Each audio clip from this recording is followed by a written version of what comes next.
Shibuya Kei is a very interesting genre, and if you're watching this channel, you've probably heard it, but you might not have heard of it. Basically, as the name suggests, it's a micro-genre of Japanese pop that originated in Shibuya. Yeah, American accent, right? Bruh. It draws a lot of inspiration from the popular vocalization styles of the 60s rock scene, but often combines them with bossa nova, jazz, or funk influence. On top of that, a common trope is to have really cutesy voices. Wow! It ends up being this sort of really unique, purely Japanese, feel-good experience that I've yet to see matched by another genre.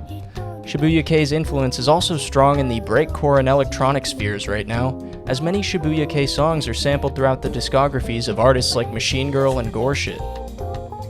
Shibuya Kei songs are also commonly used in anime intros and outros, and basically, yeah, what I'm trying to say is that you've already heard it, but you just didn't know the name. Anyways, allow me to introduce to you a real cult classic in the Shibuya Kei scene. An artist whose YouTube rips often only have a few hundred to a few thousand views, yet whose music is beloved by those who have heard it to a degree that I barely ever see. My name is Cracksmoker96, your favorite virtual idol, and today we're going to be talking about Fusako Kumazaki, or Frenesi, the internet's favorite Shibuya Kei artist and who I like to call the Bjork of the Shibuya Kei scene. It's the Triple Double Super Show!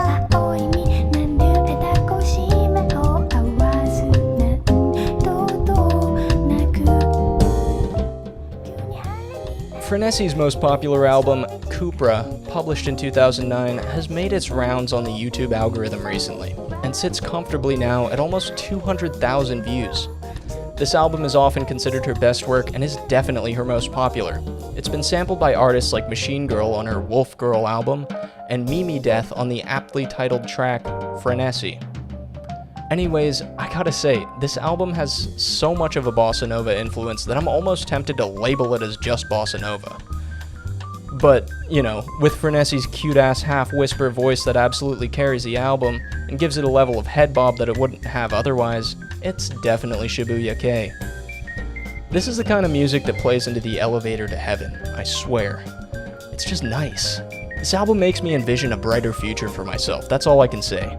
There's nothing over the top, nothing that'll make you want to jump out of your seat and rave or anything. You're going to want to sink into your chair and imagine yourself in 5 years doing everyday chores with a purely hypothetical, beautiful goth babe as your GF, in a stable financial situation, with a kid on the way, and everything's good, you have a good relationship with your parents, you have a good relationship with your family, and basically life's going freaking great for you right now. You have your dream job, and it's not at all like it is in the real world. Yeah, life's good. It's a good album. It makes you feel good about life. Frenesi is an artist whose general aesthetic is shrouded in a layer of esotericism, and whose story you won't even really be able to dig into unless you know a little Nihongo. That's Japanese for the Japanese. And luckily for you guys, I'm actually American. That's right, I know fucking nothing. I know about as much as Rate Your Music is translated. Get fucked, right? What, you think I'm gonna learn a language and browse Japanese forums just so I can make a video essay? Who do you think I am? Pad Chennington? Yeah, but considering she's been making music for over 20 years, you'd think that the English audience would've, put out a little more.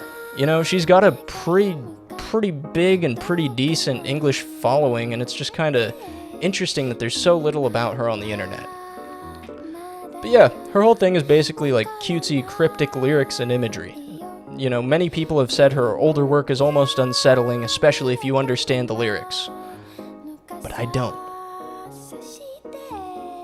Also, lyrics, that brings me to another thing. There are Frenesi songs that straight up have no official lyrics, and when she's contacted, she literally just goes like, haha, I forgot them, I don't even know. And there are like a good few songs like this too, so I mean, don't expect to even really find Japanese lyrics for her music, much less an English translation. Yeah, and I feel like this is so based you guys wouldn't even know. Like, haha, don't care, sounds good. And yeah, I mean, imagine just straight up forgetting the lyrics to a song that like thousands of people love and listen to every day. That is like bass, that is alpha, that's red pilled, honestly that's sigma.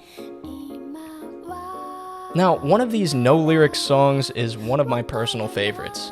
Silly Joke, which is actually entirely in English, is that song. It feels like you can kinda almost gather your own meaning from whatever you personally interpret the lyrics as. It's nice. I'd say it almost feels like it has more meaning to me, and more meaning as a song, with ambiguous lyrics than it would if it had concrete ones I could just look up. The simplicity of "I don't know the lyrics, I forgot them" fits so well with my impression of Frenesi's character that I think things like this only really add to the aesthetic. Good shit.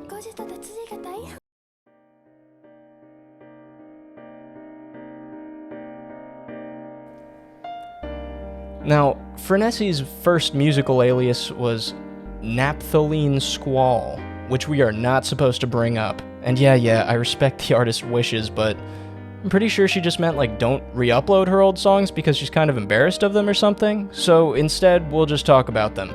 If you want to know what I'm talking about, you can just look it up. There is one rip of one song on YouTube. It's got a picture of a little bunny on it, and that's the one I'm talking about. If Frenesi wants me to cut this part out, please just DM me and I'll Google Translate it. I'm sorry, I'm just doing this out of love. So yeah, I'd say that Naphthalene Squall has much more of a charming lo-fi sound to it. Some people might even call it a sort of bedroom Shibuya Kei, like how Claro was considered bedroom pop and all that. It's sort of like an amateurish kind of aesthetic. I personally think that the low sound quality has a bit of a nice feeling to it, and it reminds me of the times that my ex-girlfriends when I was younger would send me their songs and have me rate them, and I would pretend that they were really good, and yeah. This is like that, only if they were cuter and Japanese and made Shibuya Kei and were Frenesi 20 years ago and were better at music and actually made things that were enjoyable.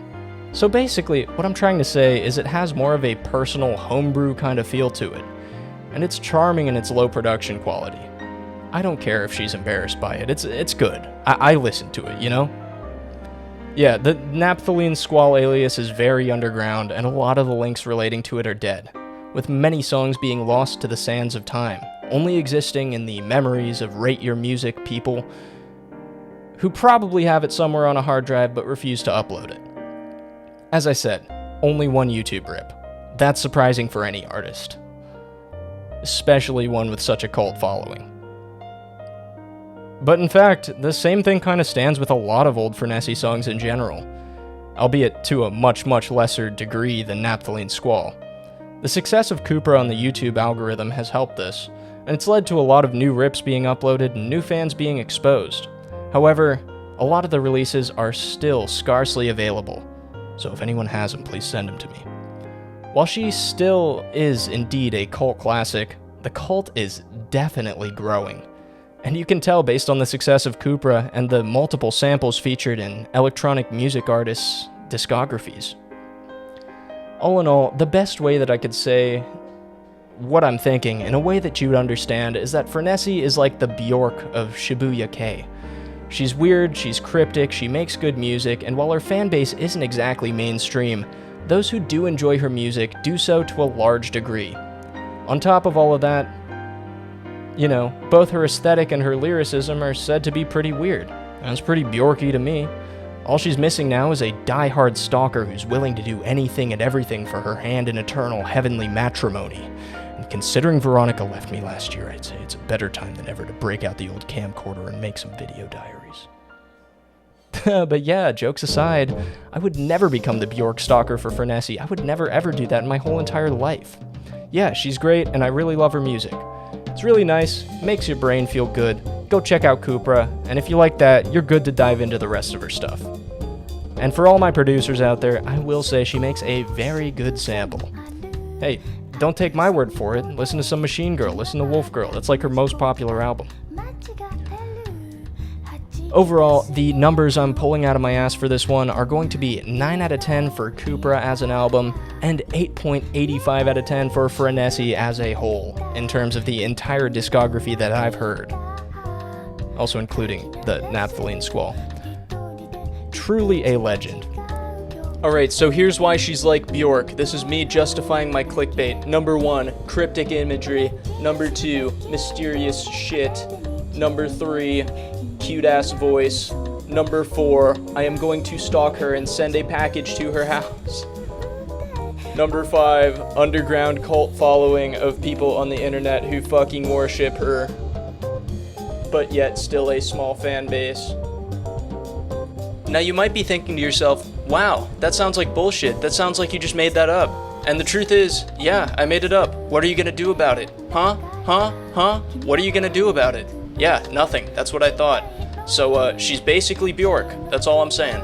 Anyways, if you enjoyed this video, give me a like and I will send you your very own beautiful Latina babe. A beautiful Latina cum goddess. That's right, shipped straight to your door. She's going to be really happy that you helped out supporting my channel, so you'll already have a good first impression. When was the last time you had that? Yeah, I can't guarantee that she'll survive the US Postal Service, but, yeah, no guarantees on that. Anyways, thanks for watching, and as always... Subscribe to make me feel better about my regrets. Yo, and I would never forget about this, you already know. I'd like to give a special thank you and a special shout out to my Patreons over at patreon.com. For our connoisseurs of fine art, we've got Willow Sushi, Walter, Vershi, Thick Melon, Sad Femme, Rebecca, Prisoner Suicide, Mitkit, Kim, Derpy Doug, Cumcumber 26, Conscious Junk, and Chair Fruit. My bad, excuse me, guys. For our pseudo-intellectual supporters, we've got the one, the only Zucchini. Then we got the human form of Rick Sanchez, Misos Alpinks. Then we got the homie Moroni. Then we got that little green dog man, Sows. And last but most certainly not least, we've got our one and only aficionado of degeneracy. Thank you so much, man. We've got Alec. Yeah, as always, thank you guys for supporting the channel. I hope you like this video, and yeah, I've got a few more scripts written for Shibuya Kei things, so yeah, welcome to the first video of the Shibuya Kei arc. I've been really into this music genre recently, I'm not gonna lie. But yeah, hope you guys have a great day, and as always, keep it real. Oh, that hurt my throat to say keep it real like that. Yeah, okay, bye.